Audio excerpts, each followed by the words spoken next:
The pot came down so hard it cracked the stone floor, and still the dog did not move. Margaret stood over the animal with a broom raised in both hands, her apron dusted with flour, her face red from shouting. The great gray hound lay stretched across the kitchen doorway like a fallen tree, his head resting on his paws, his eyes half open and completely unbothered. "Move," Margaret said again. "Move, you great beast, before his lordship comes down and finds you here." The dog did not move. Behind her, the cook, a stout woman named Dabney, was pulling loaves from the oven with shaking hands because the Duke was due within the hour, and the kitchen was not ready, and there was a 140-pound dog blocking the only door wide enough to carry the serving trays through. "Get Walter," Dabney said. "Get Walter now before the whole breakfast is ruined." A young boy named Peter, who scrubbed pots and ran errands and was mostly ignored, darted out of the kitchen and up the back stairs 2 at a time. He found the butler in the hallway outside the dining room, straightening the silver with the calm of a man who had never once been late for anything in his life. "Sir," Peter said, out of breath, "the dog won't leave the kitchen. Margaret's tried everything.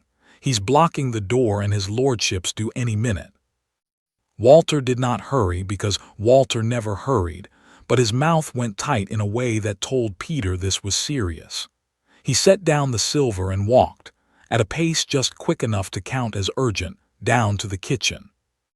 The scene that greeted him was chaos held together by nothing but habit. Dabney was sweating over the loaves. A second maid was trying to step over the Hound with a tray of teacups balanced on one arm. Margaret had given up on the broom and switched to pleading. "Castor," she said, crouching in front of the dog, her voice gone soft and desperate. "Please, not today, any day but today." Castor thumped his tail once against the stone floor and did not move an inch. Walter looked at the dog for a long moment. He had served in this house for 11 years, and he had never once seen the animal behave this way. Castor had always been a quiet presence, content to sleep by the fire in the Duke's study, content to follow at his master's heel through the long gallery upstairs. He had never so much as wandered into the kitchen before, not once, not in all the months since the household had settled into its current rhythm. And now here he was, 3 days running, refusing to leave. "Has he eaten?" Walter asked. "He's eaten plenty," Dabney snapped. "That's not the trouble. The trouble is he won't go, and if his lordship walks through that door and finds his Hound sprawled across the kitchen floor like some tavern mongrel, there will be words for all of us." Walter crouched the way Margaret had, though with considerably more stiffness in his knees, and looked the dog in the eye. "Come along, old fellow," he said. "This is not the place for you." Castor looked back at him with an expression that, on a person, might have been called stubborn. He did not growl. He did not bare his teeth.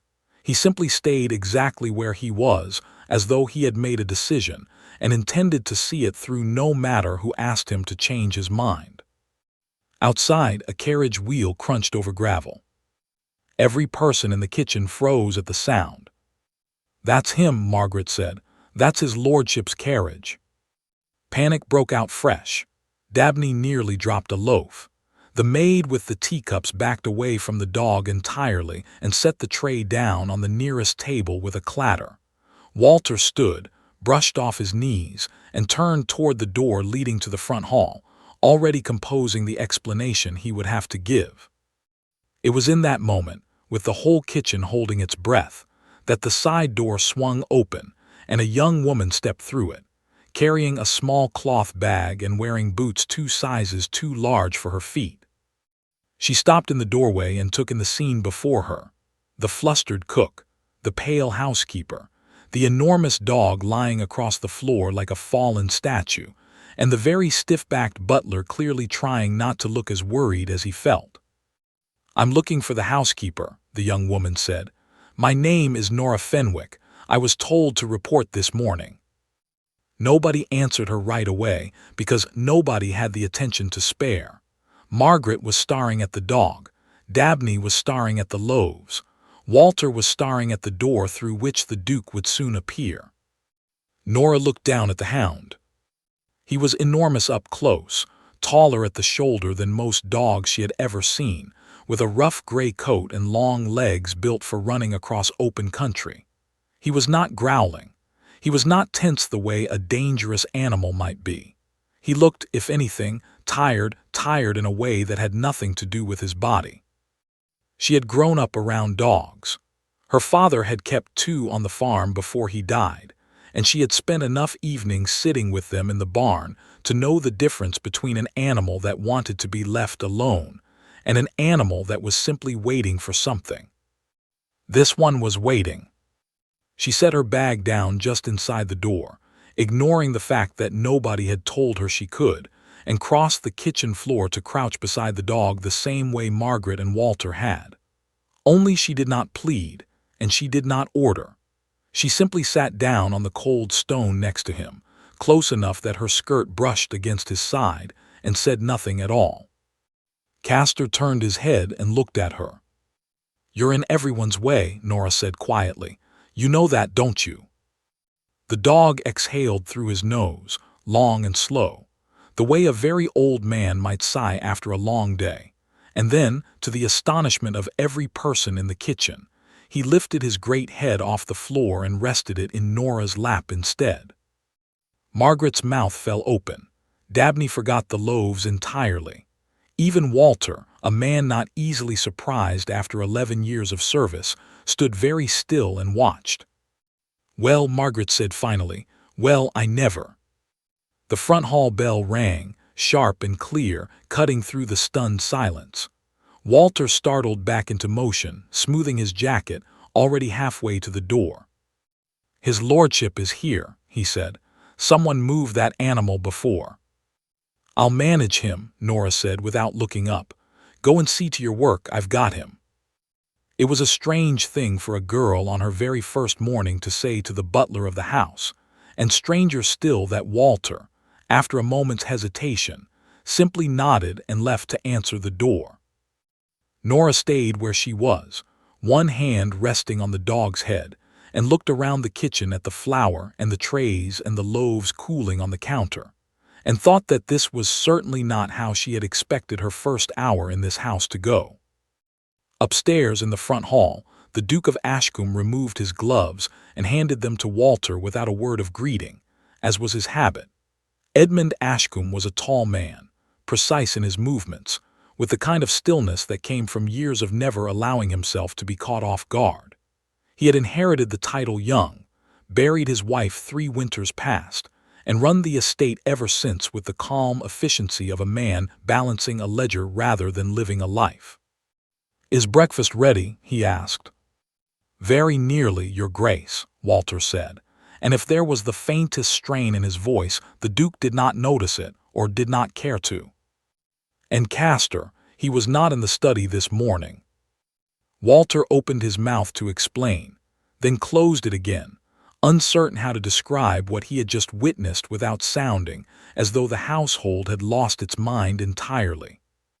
"He is in the kitchen, Your Grace," Walter said at last. "He seems to have taken a liking to it." The Duke's brow lifted, just slightly. It was the first flicker of real interest he had shown all morning. "The kitchen," he repeated. "Castor has never once gone near the kitchen." "No, Your Grace, not until 3 days ago." Edmund considered this for a moment, his eyes distant in a way that suggested he was thinking of something else entirely, something further back than 3 days. Then he shook the thought away, the way a man shakes water from his coat, and moved toward the dining room without further comment. "Bring him to me after breakfast," he said. "I'll see what has gotten into him." "Yes, Your Grace." But when breakfast ended and Walter went down to fetch the Hound, he found Castor exactly where he had left him, stretched across the kitchen floor, his head now resting on the knee of the new girl, who was peeling potatoes one-handed while the dog slept beside her as though he had lived there his whole life. Walter stood in the doorway a long moment, watching the two of them, and found himself entirely unsure how he was going to explain any of this to the Duke. Downstairs in the warm, flour-dusted quiet of the kitchen, Nora had no idea that anything unusual had happened at all. She only knew that the dog had chosen to stay near her, and that his weight against her side felt, for reasons she could not name, like something settling into place after a long time out of joint. She did not know his name yet. She did not know whose dog he was, or why the household had been thrown into such a panic over him. She only knew that when she had looked into his tired eyes, something in her own chest, something she had been carrying quietly since her mother's funeral 6 months before, had eased for the first time in longer than she could remember. Outside the kitchen door, the estate carried on as it always had, the gardeners at work in the long borders, the stable hands leading the horses out to pasture, the whole great machine of the house turning forward through another ordinary day. But something small and unnoticed had shifted in the kitchen that morning. A single loose thread pulled free from a pattern that had been fixed in place for 3 long years, and though no one in the house yet understood it, that thread would not stop pulling until the whole pattern came undone. By the end of her first week, Nora had learned 3 things about the house she now worked in. The first was that the staff called the Duke his lordly nothing behind his back, not out of hatred, but out of a kind of tired affection for a man who had once been warmer and had since folded himself into something smaller. The second was that nobody, not Margaret, not Dabney, not even Walter, could explain why Castor had suddenly decided the kitchen was his home instead of the study where he had slept for years. The third was that the dog would not leave her side for longer than it took her to walk from one room to another. She had tried at first to send him back upstairs.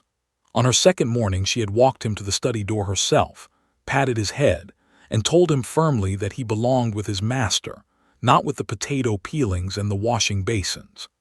Castor had sat outside that door for exactly as long as it took her footsteps to fade down the corridor, and then he had followed her back to the kitchen and lain down in his usual spot as though the whole detour had never happened.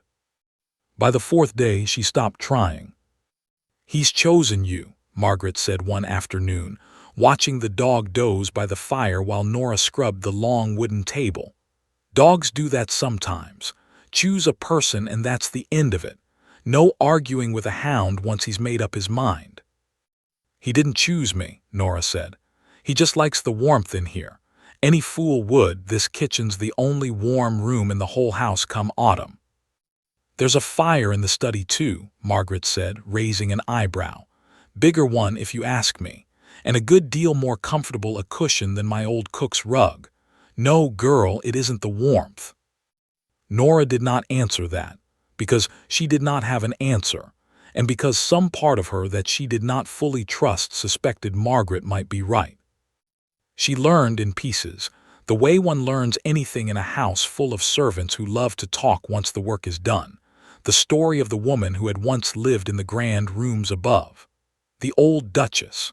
Eleanor, her name had been, though nobody used it out loud where the Duke might hear, as though the sound of it still had the power to wound him even now. She was the one who brought that dog into the house, Dabney told her one evening, kneading bread with the confidence of a woman who had made the same loaf 10,000 times. A gift from her own father before she married. She raised that hound from a pup, and he slept at the foot of her bed every single night she was alive. "What happened to her?" Nora asked, though she suspected she already knew the shape of the answer, even if not the details. "Fever," Dabney said simply. "Took her in a fortnight, 3 winters back. They're 1 week and gone the next, and the whole house has been colder ever since, if you ask me, though nobody does." "And the dog?" "Moved himself into the study the very day she died," Margaret said, joining the conversation from across the room, where she was folding linens with sharp, efficient movements. "Slept by his lordship's chair instead. Followed him everywhere. We all thought it was a kind of loyalty, the dog choosing the one who was left instead of the one who was gone. 3 years, that's how it's been, until you came along and he decided the kitchen suited him better." Nora turned this over in her mind more than once in the days that followed, sitting with Castor's head heavy on her lap while she shelled peas or mended aprons, wondering what it was about her, specifically her, that had pulled the animal so completely out of his old routine. She did not think herself remarkable. She had grown up on a small farm 2 counties over, the youngest of 4, and had come into service the way most girls in her position did, because there was nothing left at home to keep her there once her mother passed, and the farm went to her eldest brother's wife, who had never much cared for her. She did not think the dog could sense grief in her the way some claimed animals could. That seemed too neat an explanation, too much like the sort of story told to children at bedtime. And yet there was something in the way Castor settled against her, something patient and deliberate, that made her wonder. The Duke, for his part, had not come down to the kitchen once in that first week, though Walter reported to Nora carefully, without quite explaining why he thought she needed to know, that his lordship had asked twice after the dog's whereabouts and twice been told, with visible discomfort on Walter's part, that Castor remained exactly where he had chosen to be. It was on the 8th day that Edmund Ashcombe finally came to see for himself. Nora did not hear him enter.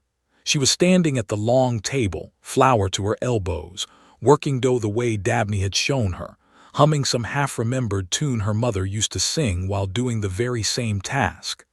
Castor lay stretched by the hearth, eyes closed, one ear twitching now and then at the sounds of the kitchen around him. The door opened. The dog's ear swiveled toward it before the rest of him stirred. Nora, absorbed in her work, did not look up until she heard Margaret's voice go suddenly and unusually formal. "Your Grace," Margaret said, "we did not expect you." Nora's hand stilled on the dough. She turned, wiping flour from her fingers onto her apron, and found herself looking at a tall man in a dark coat standing just inside the doorway, his expression unreadable, his eyes moving past Margaret and Dabney and landing with evident surprise on the dog by the fire. Castor lifted his head, looked at his master, and did not get up. For a long moment nobody in the kitchen spoke. Edmund's gaze moved from the dog to the young woman standing at the table, flour on her hands. A strand of dark hair escaped from beneath her cap, watching him with an expression that held none of the nervous deference he was used to seeing on new staff. "You're the new girl," he said. It was not a question. "Nora Fenwick, Your Grace." She dropped a small, correct curtsy, though there was something in the set of her shoulders that suggested she had done it more out of habit than genuine awe. "And my dog has taken up residence in your kitchen." "He seems to think so, Your Grace. I've tried sending him back up more than once. He doesn't care much for my opinion on the matter." A flicker crossed the Duke's face, there and gone so quickly that Margaret, watching closely, would later swear she had imagined it. It might almost have been the beginning of amusement, quickly suppressed, the way a man suppresses a laugh at a funeral because the moment does not permit it. "He has never behaved this way before," Edmund said, more to himself than to her. "Not since." He did not finish the sentence. He crossed the kitchen instead, his boots loud against the stone floor in the sudden silence, and crouched beside the hound the way Nora had crouched on her very first morning. Castor's tail thumped once against the floor, a greeting, but he did not rise, and he did not follow when, after a long moment of resting his hand on the dog's head, Edmund stood again and turned to leave. At the door he paused. "See that he's fed properly," he said, without looking back at Nora. "And keep him out from underfoot when the trays go out. I won't have good china broken over a dog's stubbornness." "Yes, Your Grace." He left as abruptly as he had come, the door swinging shut behind him, and the kitchen exhaled as one.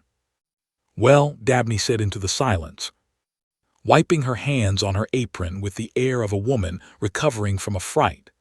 "That's the first time he's set foot down here in longer than I can remember. Longer than you've been alive, girl, I'd wager." "He didn't seem angry," Nora said slowly, still looking at the door. "No," Margaret agreed, and there was something thoughtful in her voice now, something considering. No, he didn't, did he? Over the following days, the visits became a pattern nobody quite admitted to noticing, though everybody noticed all the same. The Duke would appear in the kitchen doorway at odd hours, always with some reason ready on his tongue. A question about the household accounts, a comment on the quality of the morning's bread, a need to inspect the larder that had never once concerned him before in all his years as master of the house. He would stay a few minutes, exchange a handful of words with Nora, glance at his dog sleeping contentedly by whatever surface she happened to be working near, and then leave again with the same abruptness he had arrived. Dabney began keeping a private tally on the underside of a shelf, a small mark scratched into the wood each time his lordship found some new excuse to descend from his study. By the end of the second week there were 9 marks, and Margaret had started placing quiet, teasing bets with the stable hands about how long it would take before somebody upstairs noticed their master's growing fondness for the kitchen stairs. Nora noticed too, though she said nothing of it to anyone, not even Margaret, who watched her with the sharp, knowing eyes of a woman who had run this household long enough to recognize the shape of things before they had fully taken form.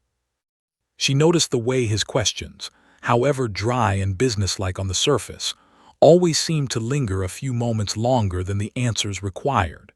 She noticed the way his eyes moved to Castor first, and then, almost as an afterthought that was not really an afterthought at all, to her. She noticed, most of all, the one afternoon he came to inspect the larder, and instead simply stood in the doorway watching her feed broth to the dog from a wooden spoon, his expression unreadable, until Dabney cleared her throat loudly enough to remind him he had a household to run. He left without a word that day, and Nora, scraping the last of the broth from the pot, found herself smiling at nothing in particular, and could not quite have said why. Autumn deepened over the estate, and with it came the kind of cold that crept in through window frames and made the fires in every room burn longer into the night. Nora had grown used to the rhythm of the house by then, the early mornings needing bread before the sun was fully up, the long afternoons of scrubbing and mending, the evenings when Castor would rest his head across her feet while she sat by the fire with the other staff, half listening to their talk, half lost in thoughts of her own. She had also grown used to the Duke's visits, though used to was perhaps too settled a word for something that still made her stomach turn over each time she heard his footsteps on the stairs. He no longer bothered with elaborate excuses. He simply came, most afternoons, and found some reason to stay a quarter of an hour, sometimes longer, speaking with her about nothing of any real importance. The weather, the state of the orchard, a book he had been reading that he mentioned, and then seemed embarrassed to have mentioned at all. Margaret watched all of this with the growing certainty of a woman placing the final pieces of a puzzle, and one evening, once the kitchen had emptied and only she and Nora remained to bank the fire for the night, she said what everyone below stairs had been thinking for weeks. "He's not coming down here for the accounts, girl." Nora did not look up from the fire. "I know that." "Do you?" "I'm not a fool, Margaret. I can see as well as anyone what's happening." "And what do you mean to do about it?" Nora set the poker down and stood brushing ash from her apron and for a moment said nothing at all. "Nothing," she said finally. "There's nothing to do. He's the Duke of Ashcombe and I'm a kitchen maid who scrubs his floors. Whatever he thinks he feels standing in this kitchen with the smell of bread in the air, it isn't real. It's a fancy, that's all. Men like him don't marry girls like me. They don't even court them properly. And I'll not make myself a fool waiting for something that was never going to happen." Margaret studied her for a long moment, the firelight catching the lines of worry and something gentler around her eyes. "You care for him," she said. It was not a question either. "I care that his dog is warm and fed," Nora said too quickly. "That's all." But even as she said it, she knew it was not entirely true, and she suspected Margaret knew it too, because Margaret only shook her head and said nothing more, letting the matter rest the way one lets a sleeping dog lie. It was 3 days later that the fire broke out in the linen store. Nora was carrying a basket of washing across the courtyard when she smelled the smoke, faint at first, easy to mistake for the ordinary smell of chimneys on a cold evening, and then suddenly, unmistakably wrong. She dropped the basket and ran toward the low stone building at the edge of the courtyard where the household's linens were kept, and found gray smoke already curling from beneath the door. "Fire!" she screamed, the word tearing out of her before she had even fully decided to shout it. "Fire in the linen store!" The courtyard, quiet a moment before, exploded into motion. A stable hand named Daniel came running from the yard, a bucket already in each hand. Peter appeared from nowhere, shouting the alarm toward the house at the top of his young lungs. Walter burst through the kitchen door still holding a tray, which he threw aside without a thought for the china shattering across the cobblestones. Nora reached the door of the linen store first. She grabbed the handle without thinking, felt the heat of it bite into her palm, and pulled back with a gasp, cradling her burned hand against her chest. "Don't open it," Daniel shouted, arriving beside her out of breath. "You'll feed the flames air. We need water first." "There's a girl inside," Nora said, her voice cracking with sudden horror. "Little Meg from the laundry. She was folding sheets in there not an hour ago. I saw her go in and I never saw her come back out." The words landed like a physical blow. Daniel's face went white. Walter, arriving at the same moment, dropped what remained of his composure entirely and began shouting orders for water, for more hands, for someone to fetch the Duke. They did not need to fetch him. Edmund Ashcombe was already crossing the courtyard at a dead run, coat abandoned somewhere behind him, his usual stillness completely gone, replaced by something raw and urgent that Nora had never once seen in him before. "Where," he said, arriving beside them, breathing hard, "where is the fire?" "Linen store, Your Grace," Walter said. "There may be a girl inside." Edmund did not hesitate. He crossed to the door, pressed the back of his hand against it the way any sensible man who had ever fought a fire would, testing the heat, and then, finding it survivable, he threw his shoulder against the wood and forced it open. Smoke rolled out in a thick gray wave. Nora's eyes watered instantly, her lungs burning even from a distance, but through the haze she could see the shape of flames licking up one wall where a lantern had evidently been knocked over among the dry linens, and beneath the smoke, curled in the far corner, the small huddled form of a child. "Meg!" Nora shouted and started forward. A hand caught her arm before she had taken 2 steps.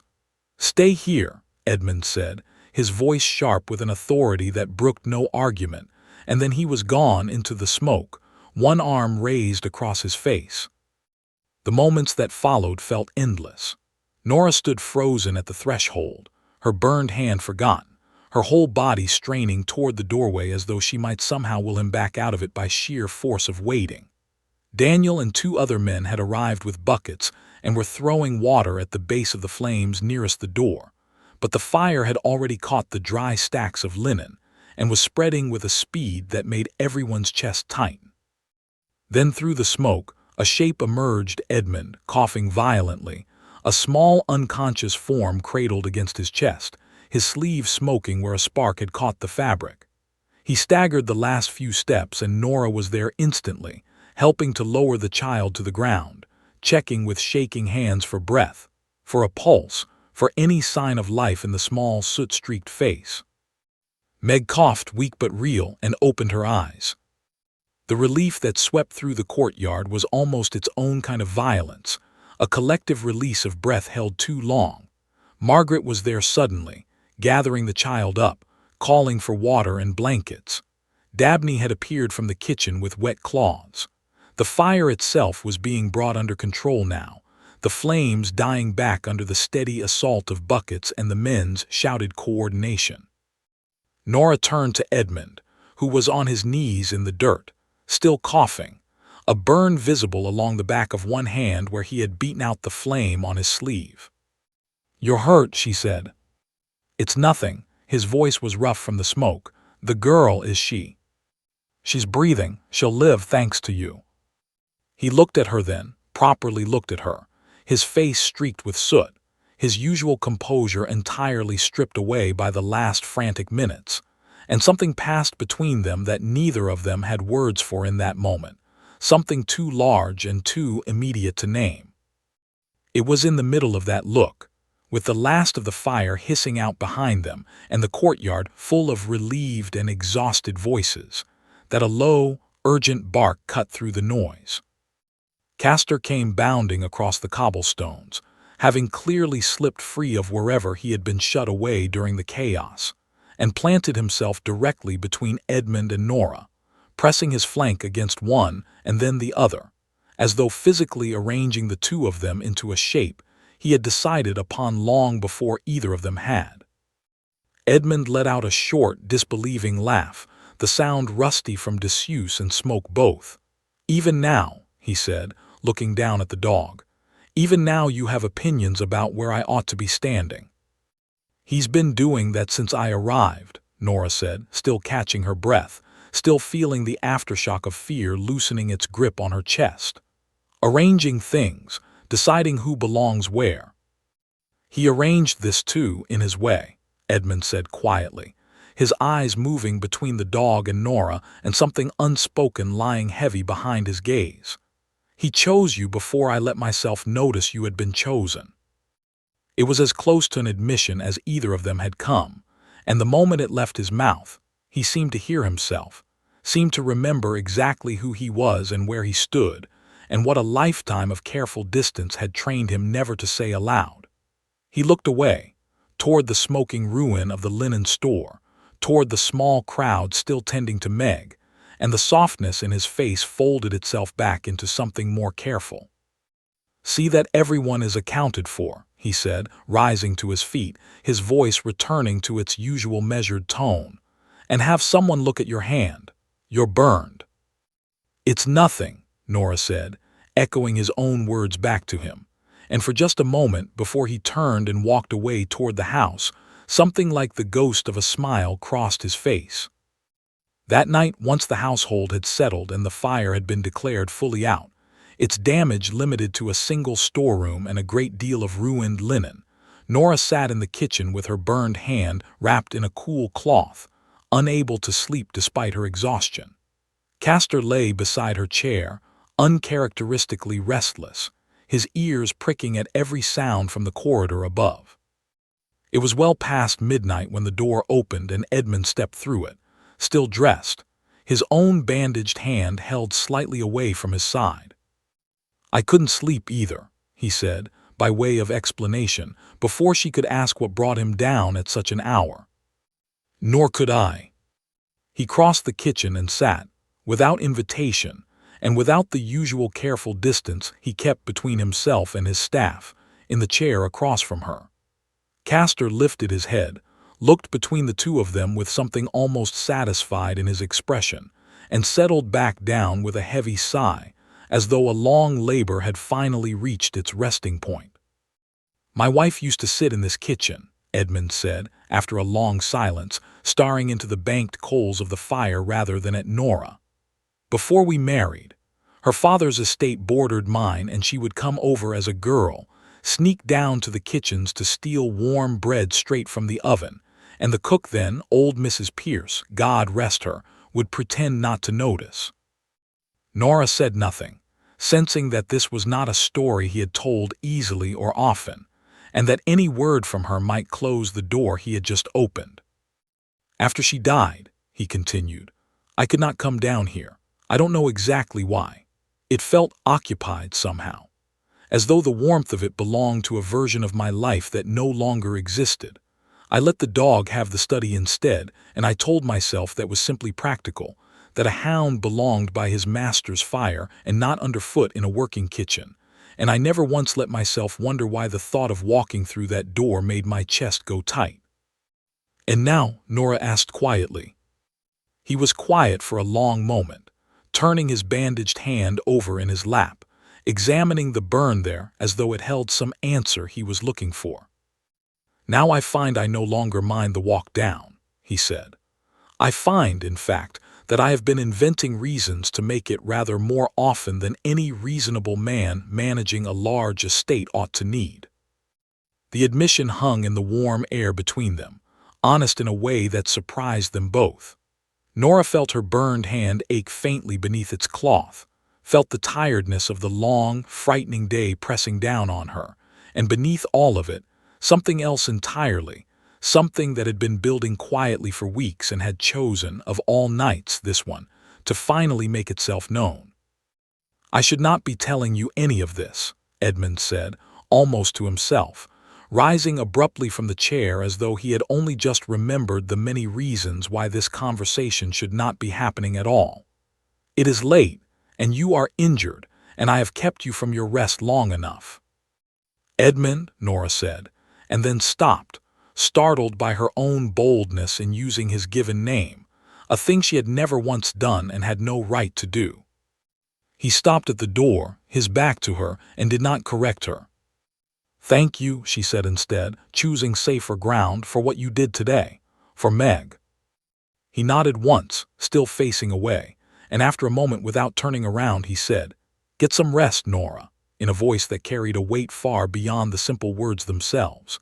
And then he was gone, his footsteps fatting up the stairs, leaving her alone in the kitchen with the dying fire and the sleeping dog and a feeling in her chest she did not yet have a name for, though she suspected, lying awake long after the house had gone silent, that she was beginning to understand it all the same. News of the fire spread through the county faster than the flames themselves had spread through the linen store, and with it came a different kind of heat, the kind that burns slower but does more lasting damage. Within a week, word had reached the drawing rooms of every family within riding distance that the Duke of Ashcombe had run into a burning building to save a servant girl, and that he had been seen afterward, soot-streaked and disheveled, speaking with unusual warmth to a kitchen maid in the courtyard for all the staff to see. It was the kind of story that traveled well, embellished a little more with every telling, and it was not long before Lady Prescott, an old friend of Edmund's late mother and a woman who considered herself the guardian of the family's reputation in the absence of anyone else willing to take up the post, arrived at Ashcombe unannounced, demanding tea and answers in roughly equal measure. Nora heard about the visit second-hand, through Margaret, who had it from Walter, who had stood at the drawing-room door and heard rather more of the conversation than he had intended to. She asked him outright, Margaret reported, keeping her voice low even though they were alone in the kitchen, whether the rumors were true, whether he had taken a fancy to a girl beneath his station and meant to make a fool of himself and the family name over it. Nora's hand stilled over the mending in her lap, and what did he say? Walter didn't stay to hear the whole of it, said it wasn't his place, but he heard enough to know his lordship didn't deny it outright, and that seemed to trouble Lady Prescott a good deal more than a plain denial would have. Nora set the mending aside, her appetite for the work suddenly gone. She had known, in some quiet corner of her mind, that whatever had passed between herself and Edmund in the kitchen that night after the fire could not remain a private thing forever, not in a house full of watchful eyes and looser tongues, and certainly not once it touched the ears of people like Lady Prescott, who had spent her whole life believing that a person's worth could be measured by the length of their family tree. She thought of her own family then, briefly and without much comfort, her father dead of a fever when she was 12, her mother worked into an early grave by a farm that never quite gave back what it took, her eldest brother's wife who had made it clear, in ways both spoken and unspoken, that there was no place left for Nora once the farm passed into her hands. She thought of the 2 silver coins that were all she had brought with her into service, wrapped in a handkerchief at the bottom of her bag, the last remnant of an inheritance that amounted to almost nothing. Blood money, her brother's wife had called it once, sneering, when Nora had asked for her small share of what their mother left behind, as though grief itself could be measured and divided and made shameful in the counting. She was still sitting with these thoughts, the mending forgotten in her lap, when Edmund found her an hour later in the small walled garden behind the kitchen, where she had gone to escape the closeness of the house and the weight of everyone's careful, curious glances. "I heard Lady Prescott paid you a visit of her own kind today," Nora said before he could speak, "in the drawing room." "You heard correctly." He came to stand beside her at the low wall, looking out over the bare autumn beds, his hands clasped behind his back in the formal posture he wore like armor when he did not know what else to do with them. "She has strong opinions on the subject of what a man in my position ought to want." "And what does she believe you ought to want?" "A wife of proper birth, proper connections, a woman who understands the management of a large household and the particular burdens of a title, who was raised from childhood to expect exactly this life and no other." He paused, his jaw tightening slightly.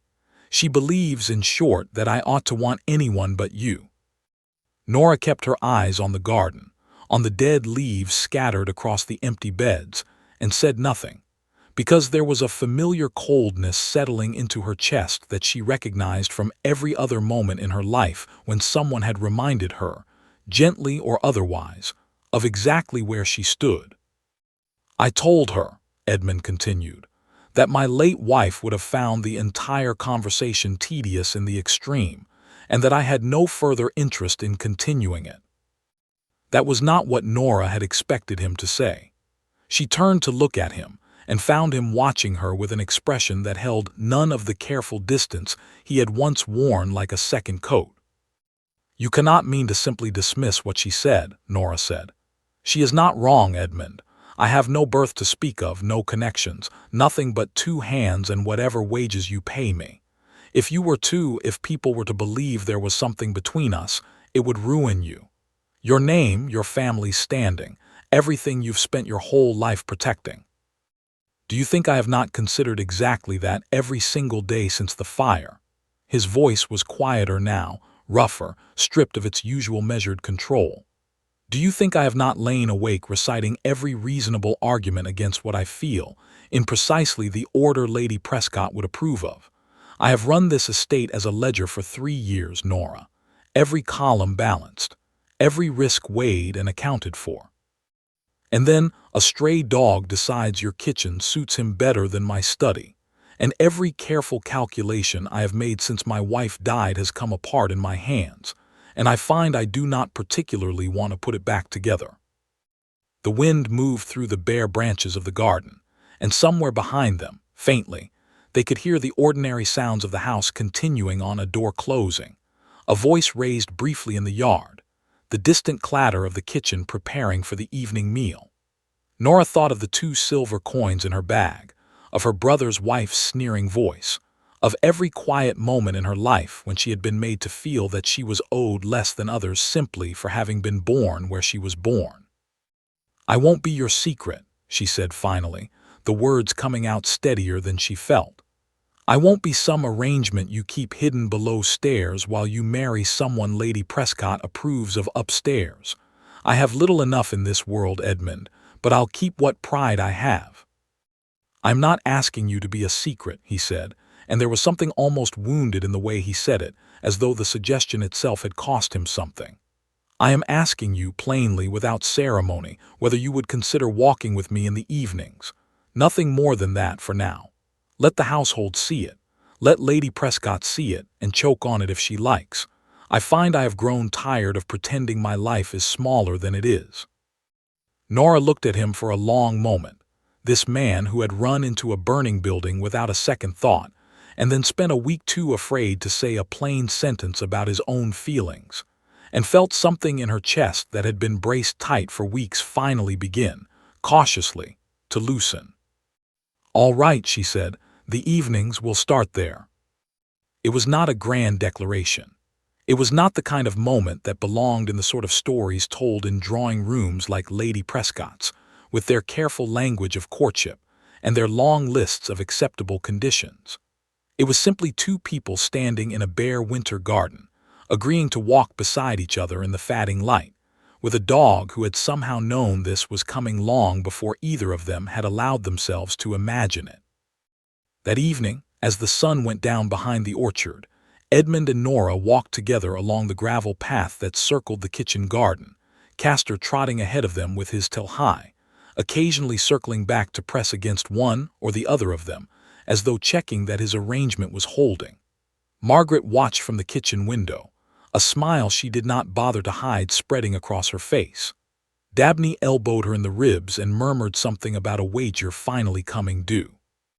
Even Walter, watching from the side door with his usual composure, allowed himself the smallest curve of satisfaction at the corner of his mouth. Word of the walk reached Lady Prescott before the week was out, exactly as Edmund had known it would, and though she wrote a sharply worded letter expressing her continued disapproval, Edmund read it once, set it aside without reply, and did not think of it again. The following weeks brought no grand resolution, no sudden collapse of the distance between their two worlds.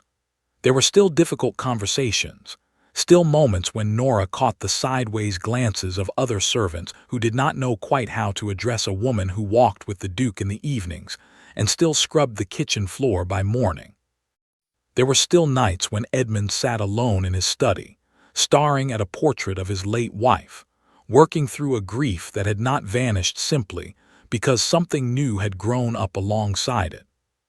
But there was also, most evenings, a walk along the gravel path as the light faded, and a dog who trotted contentedly between two people he had decided, long before they had decided it themselves, belonged together. And there was, slowly, steadily, the sense of a house that had been cold for 3 long years beginning, in small and unremarkable ways, to warm again. Winter arrived in earnest by the middle of December, and with it came a stillness over the estate that Nora had not expected. Not the cold, closed-off stillness of her first weeks in the house, but something gentler, something that felt more like a held breath finally released. The evening walks had continued through the falling temperatures, shortened now to brisk turns around the kitchen garden rather than the longer paths of autumn, but neither Edmund nor Nora seemed willing to give them up entirely, no matter how sharp the wind cut across the open ground. It was on one of these walks, with frost already silvering the bare hedges and Castor bounding ahead through drifts of dead leaves like a much younger dog, that Edmund stopped abruptly in the middle of the path and turned to face her. "I have been thinking," he said, "about what my wife would have made of all this." Nora had grown used over the past weeks to the way he spoke of Alina now, not as a wound to be avoided, the way he once had, but as a person he had genuinely loved and genuinely missed, someone whose memory he was slowly learning to carry beside him rather than behind a locked door. She did not flinch from the mention of her name the way she once might have, uncertain of her place in a story that had begun long before she arrived. "And what have you decided she would have made of it?" Nora asked. "I think," Edmund said slowly, "she would have approved rather more than Lady Prescott does. Alina never had much patience for the kind of thinking that measures a person's worth by their family's history rather than their character. She used to say the only inheritance that mattered was the one you built yourself, out of the choices you made when nobody of consequence was watching. That sounds like a woman I would have liked. She would have liked you a great deal more than she liked most of the women my mother tried to introduce me to in my younger years." A small, genuine smile crossed his face, the kind Nora had learned to watch for because it appeared so rarely and meant so much when it did. She would have liked, especially, that you gave her dog somewhere warm to sleep again. Nora looked down at Castor, who had circled back to press his flank against her legs, his breath clouding in the cold air, his eyes bright and alert in a way they had not been on that first morning she found him blocking the kitchen door. "He still won't sleep in the study," she said. "Margaret says he's claimed the kitchen hearth permanently now. Won't budge for anything, not even in this cold." "I've noticed." Edmund's expression turned thoughtful, and for a long moment he said nothing at all, watching his breath mist in the frozen air, watching the dog who had somehow, months ago, seen something in a soot-streaked stranger with borrowed boots that had taken his master far longer to recognize. I have decided I am not going to fight him on it any longer." "You mean to leave him with me, then?" "I mean," Edmund said, and there was something careful and deliberate in the way he chose his next words, the way a man chooses his footing on uncertain ground, "that I am rather hopping to arrange things so that wherever Castor happens to sleep, I might find myself somewhere nearby as well. Permanently, if you would have me." Nora went very still, her breath catching somewhere between her chest and her throat, the cold forgotten entirely. "Edmund, I'm not doing this well," he said, a flush of color rising in his face despite the winter air, an unfamiliar awkwardness settling over a man who had spent his whole adult life practicing composure. "I have rehearsed this a dozen times, and every version sounded better in the privacy of my own study than it does standing here in the cold with you looking at me like that. I love you, Nora. I have loved you since long before I let myself admit it, since that first week when I invented excuses to walk down to a kitchen I had avoided for 3 years, and I find I have no further patience for pretending otherwise, whatever Lady Prescott and every other guardian of propriety in the county might think of it. I am asking you to marry me." The wind moved through the bare orchard trees behind them, scattering the last stubborn leaves across the frozen ground, and Nora stood very still, looking at this man who had run into a burning building without hesitation and had needed months to work up the courage to say a plain sentence about his own heart, and felt something in her chest crack open entirely, the way ice cracks on a pond in the first real thaw of spring. "You understand what it will cost you," she said, because even now, even with her whole chest full of something bright and overwhelming, she could not quite let go of the caution she had carried her entire life. "The talk, the families who will never receive you the same way again, your standing, everything you've spent your life protecting." "I understand it perfectly," Edmund said, "and I find, having weighed it against the alternative of a lifetime without you in it, that the cost seems rather small after all. That is not a very romantic way to propose marriage. I did warn you I hadn't rehearsed it well." Despite herself, despite the tears that had begun, unbidden, to gather at the corners of her eyes, Nora laughed, the sound bright and unguarded in the cold evening air, and Castor, sensing perhaps that his long campaign had finally reached its conclusion, let out a single satisfied bark and pressed himself against both their legs at once, nearly knocking them both off balance. "Yes," Nora said when she had steadied herself, when the laughter had softened into something quieter and far more certain. "Yes, Edmund, I'll marry you." The wedding, when it came in the early spring, was smaller and quieter than the great families of the county thought appropriate for a duke, and considerably grander than anyone in Nora's own modest family had ever imagined for her. Lady Prescott did not attend, though she sent a stiffly worded letter of grudging good wishes that Edmund read once, laughed at, and filed away without further comment. Margaret cried through the entire ceremony and denied it fiercely afterward. Dabney had spent 3 days baking, refusing all offers of help, insisting that the bread at this particular wedding would be remembered for years. Walter, standing at the back of the small chapel in his finest coat, allowed himself, for perhaps the first time in 11 years of careful service, an expression of open and unguarded happiness. And Castor, who had refused for so many years to leave the study, and then refused just as stubbornly to leave the kitchen, once he found a reason worth staying for, walked down the aisle ahead of the bride, exactly as Nora had insisted he must, his gray coat brushed to a shine, a small ribbon tied around his neck that Margaret had sewn herself, and took up his position at the front of the chapel as though he alone among everyone present had known. From that very first morning 3 months and a lifetime ago, precisely how this story was always going to end.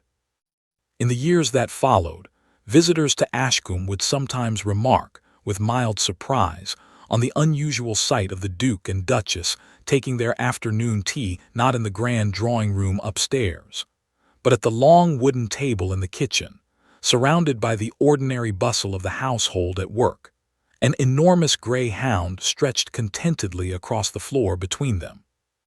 It was, Margaret would explain to anyone curious enough to ask, simply how things had always been done in this particular house, ever since the year the Duke's hound had refused, quite absolutely, and without any explanation that made sense to anyone at the time, to leave the kitchen, and had, in doing so, led his master to exactly the person fate had been patiently waiting to introduce him to all along.